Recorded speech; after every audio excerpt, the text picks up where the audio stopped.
Today we have a problem, and the problem is prove that 1 by 2 factorial will be equal to square root of pi over 2.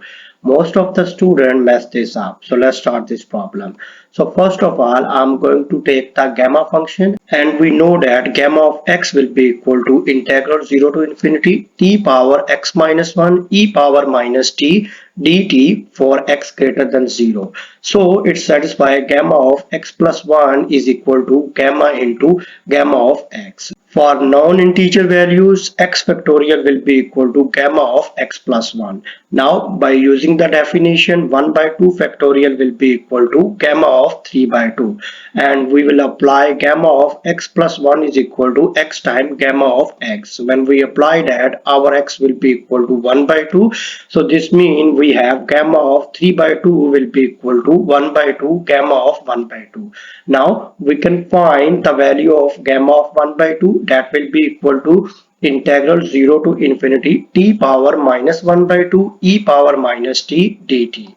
Now we can let t is equal to u square. This means dt will be equal to 2u du. Since t power minus 1 by 2 will be equal to 1 over u, when we substitute the value, we are going to get gamma of 1 by 2 is equal to integral 0 to infinity 1 over u e power minus u square 2 times of u du. The u will cancel with u. When we simplify this, we are going to get 2 times of integral 0 to infinity e power minus u square du.